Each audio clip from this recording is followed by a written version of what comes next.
ఆత్మావలోకన కార్యక్రమానికి స్వాగతం, సుస్వాగతం. యథావిధిగా మనం ఒక మంచి మాటను గుర్తు చేసుకోవడం మన ఆత్మావలోకనంలో ఒక భాగం. ఎందుకంటే సమాజంలో జరుగుతున్న పరిస్థితులు ఆ సమాజంలోనే మనము ఉంటున్నాం కాబట్టి ఇంట్లో కానీ సమాజంలో కానీ మన ప్రాంతాల్లో కానీ మనం ఫేస్ చేస్తున్నటువంటి వాటిని మనం గుర్తు చేసుకుంటూ దాన్ని ఎలా మనం మలుచుకోగలుగుతాము అని ఆలోచించుకుంటూ ఉండడానికి మనం ఈ ఆత్మావలోకనం అనే దాంట్లో కొన్ని ముఖ్యమైన వాటిని మనం గుర్తు చేసుకుంటూ ఉన్నాం. ఈరోజు మనము నమ్మకం గుడ్డిగా మారినప్పుడు ఎలా ఉంటుంది అంటే, నమ్మకం అనేది సర్వసాధారణం.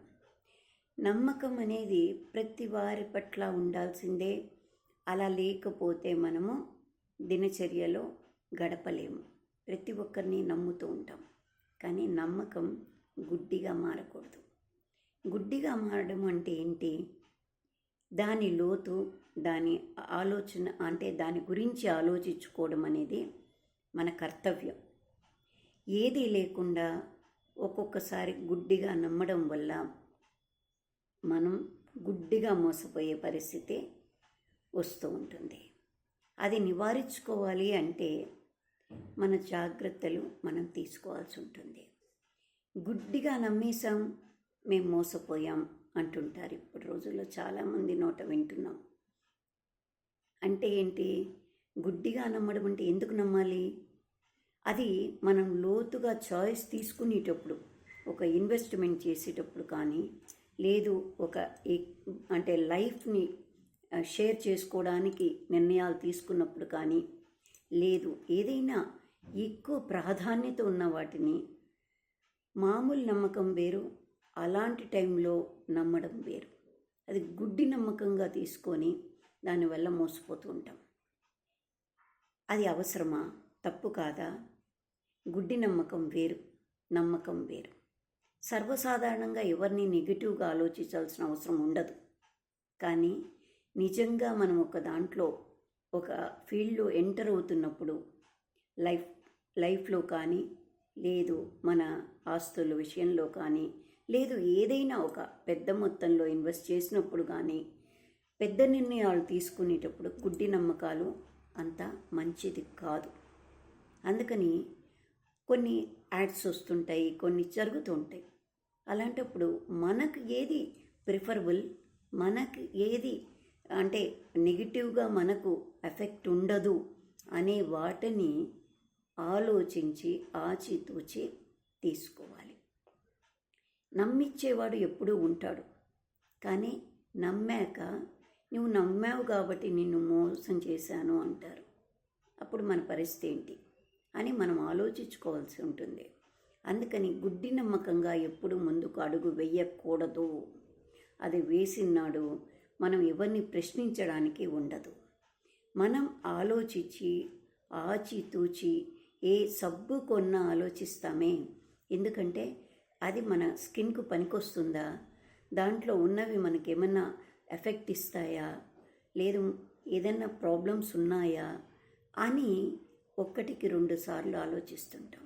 అలాంటిది పెద్ద విషయాలలో, పెద్ద పనులు చేసేటప్పుడు మనము గుడ్డిగా నమ్మడం శ్రేయస్కరమంటారా? తప్పు. చాలామంది ఈ మధ్య రోజుల్లో ఎప్పుడు గుడ్డిగా నమ్మేశాను, నాకు అంత స్వీట్గా మాట్లాడిన మాటలకన్నిటికీ మనము నమ్మే పని అయితే ఎన్నో యాడ్స్ వస్తుంటాయి, ఎన్నో మనకు చెప్తూ ఉంటారు, ఎన్నో మనకు ఫేస్ చేస్తుంటాం రోజు. అన్నిటినీ నమ్ముతూ పోతే మనమంటూ అసలు ఉండం కదా, ఎగ్జిస్టెన్స్లో ఉండం. ఎందుకంటే వాళ్ళ పద్ధతులు, వాళ్ళ మాటల అలవాట్లు, వాళ్ళ బిజినెస్ టాక్టిక్స్లు వాళ్ళకు ఉంటాయి.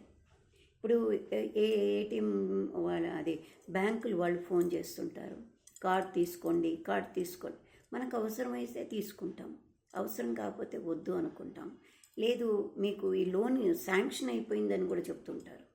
అంటే పిలిచి ఈ ప్లాట్లు కొనండి, ఇది ఇక్కడ మీకు గిఫ్ట్ వచ్చింది ఇంతది అంటారు.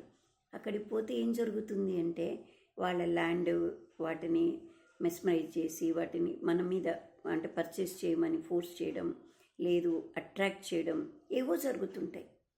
నమ్మితే అన్నిటినీ నమ్మించాలనే చూస్తుంటారు. కానీ ఏవి నమ్మాలి, ఏవి నమ్మకూడదు అని మనకు నమ్మకం ఉండాలి, మన మీద మనకు నమ్మకం ఉండాలి. అందుకే మనలో మనకు విశ్వాసం, తర్వాత భగవంతునిలో విశ్వాసం అంటారు వివేకానందుడు గారు. ఎందుకు అంటే ముందు మనల్ని మనం నమ్ముకోవాలి, తర్వాత ఎదుటివాడిని నమ్మగలగాలి. అందుకని ఎప్పుడు కూడా మితిమీరిన గుడ్డి నమ్మకం అనేది శ్రేయస్కరం కాదు. అది పెద్ద విషయాలలో చాలా జాగ్రత్తగా ఉండడం అనేది మనకు శ్రేయస్కరము, మన కుటుంబానికి శ్రేయస్కరము. మనకు తరువాత దాని పరివసానాన్ని అనుభవించకుండా నిరోధించగలిగినది ఒక నమ్మకం అనేది గుడ్డి నమ్మకంగా మారకపోయినప్పుడు మాత్రమే. అందుకని దాన్ని ఎప్పుడూ ఆ నమ్మకం ఏమైపోతుందంటే విశ్వాసంగా మారుతుంది. అంటే ఇంక వేరేది ఆలోచించరు, పక్క సైడ్ ఏం ఆలోచించరు. వేటికి నమ్మాలి, వేటికి నమ్మకూడదు అన్నప్పుడు నిన్ను పెంచి పెద్ద చేసే తల్లిదండ్రులు ఉన్నారనుకోండి, వారు నష్టపోయినా నిన్ను నష్టపెట్టరు.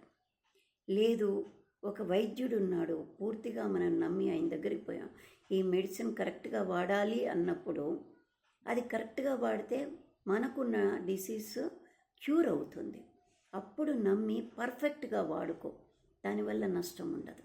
కానీ అనవసరమైన మాటల్ని, అనవసరమైన ఇదిని, నీకు ఉపయోగపడని వాటిని నమ్మి తియ్యగా ఉంది కదా అని చెప్పేసి నమ్మేస్తే దాంట్లో ఏదైనా వేసి స్వీట్ని తయారు చేయొచ్చు మనం. దాని లోపల ఏముందో తెలియనప్పుడు తీయగానే ఉంటుంది, అన్నీ తీయగా ఉంటాయి. అంటే మెరిసే అంతా బంగారమా? కాదుకా. అందుకని బంగారం ఏదో ఇదేదో రెండు తెలుసుకొని తీసుకుంటేనే బంగారం వాల్యూ. లేదనుకోండి మెరుస్తోంది కదా అని తీసుకున్నాం అనుకోండి, అది బంగారం కాదు. అలానే నమ్మకాన్ని గుడ్డి నమ్మకంగా పెంచుకున్నప్పుడు దాని ఎఫెక్టివ్ మోసపోయేదే ఎక్కువగా ఉంటుంది. అంటే నమ్మకం కాస్త విశ్వాసంగా మారి తర్వాత మూఢ విశ్వాసంగా మారిందనుకోండి, అది మన చేపుకు చిల్లి. అంటే మన కుటుంబంలో కానీ మనకు కానీ పర్సనల్గా కానీ అంటే ఆర్థికంగా నష్టపోయేట్టు చేస్తుంది, మానసికంగా నష్టపోయేట్టు చేస్తుంది, శారీరకంగా దెబ్బతినేట్టు చేస్తుంది. ఎన్నో మనం ఎదుర్కోవాల్సి వస్తూ ఉంటాయి. అందుకని నమ్మకం గుడ్డి నమ్మకం కాకూడదు, గుడ్డి నమ్మకం మూఢ విశ్వాసాలకు దారితీయకూడదు. ఇక్కడ మధ్యప్రదేశ్లో ఒక ఏరియా ఉందట, అక్కడ పిల్లలకు ఏవైనా అనారోగ్యాలు ఉంటేట వాళ్ళది మూఢ విశ్వాసం.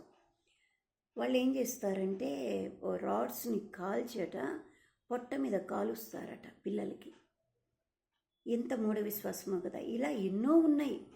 మనం నాగరికతలో ఉంటూ ఎడ్యుకేషన్ పరంగా బాగా స్థిరపడి, లేదు చదువే కాదు అంటే జ్ఞానం, మనకు విజ్ఞానం తెలుస్తున్న రోజుల్లో కూడా తెలిసిన వాళ్ళం కూడా మోసపోతున్నాం. ఎందుకు జరుగుతున్నాయంటే నమ్మకం గుడ్డి నమ్మకంగా మారుతుంది.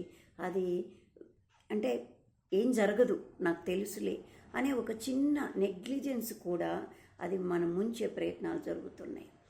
అట్లా పిల్లలకి కాలుస్తారట, అది కాస్త ఇన్ఫెక్టెడ్ అయిపోయి అది పుండుగా మారి చాలా పిల్లలు ఇబ్బందుల్లో పడిపోతున్నారట.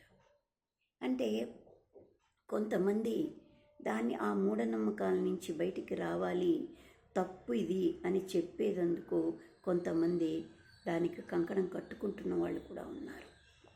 ఒక కలెక్టర్ గారు దాన్ని ఏం చేశారంటే, ఇది ఎందుకు ఇలా చేస్తున్నారు, పిల్లల బాధను చూడలేక ఆయన ఒక అంటే రిహాబిలిటేషన్ సెంటర్ లాగా ఏర్పాటు చేసి వాళ్లకు ఈ విటమిన్స్ అవి సరిగ్గా పోషక విలువలు వచ్చేటువంటి ఆహారాన్ని కానీ వాటిని కానీ అందించి ఆ ఇబ్బందుల నుంచి ఆ పిల్లల్ని రక్షిస్తుండేదానికి ఒక సంజీవిని అనే ఒక ట్రస్ట్ని ఏర్పాటు చేసి దాన్ని నడుపుతున్నారట.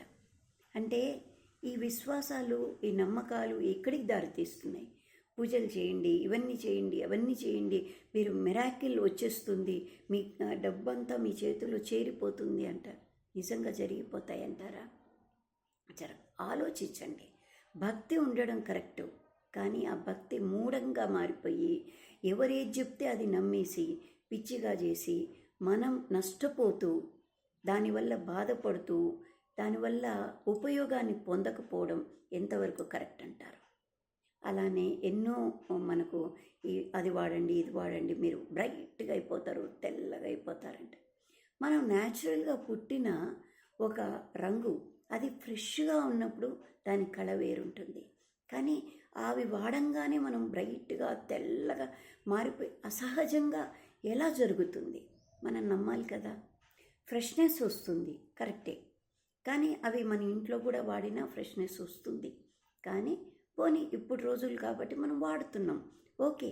అది మనకు పనికొస్తుందా పనికి రాదా? Choice is yours. మనది. మనకు పనికొస్తుంది అంటే మనం తీసుకోవాలి. వాళ్ళు చెప్పారు ఇట్లా వస్తుంది అన్నారు కాబట్టి మనం తీసేసుకున్నామంటే నష్టపోయినట్టే. అంతేనంటారా కాదంటారా?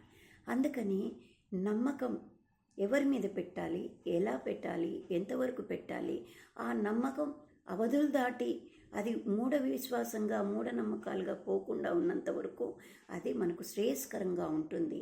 మన జీవన ప్రయాణంలో ఎదురు దెబ్బలు తగలకుండా మనం ఉంచుకోగలుగుతాం, ఉండగలుగుతాం. అంతవరకు అది బాగుంటుంది. అందుకని నమ్మకాన్ని అందరి మీద ఉంచుదాం. కానీ అది ఎక్కువ మన పాత్ర ఎక్కువ అవుతుంది అన్నప్పుడు దాన్ని ఆచితూచి ఆలోచించి మనం నిర్ణయాలు తీసుకోవడం సమంజసం అని నేను అనుకుంటున్నాను. మీరేమంటారు? అందుకని ఆలోచించడానికి అందరం ఆత్మావలోకనంలో ప్రయత్నిద్దాం. Thank you. Like, subscribe.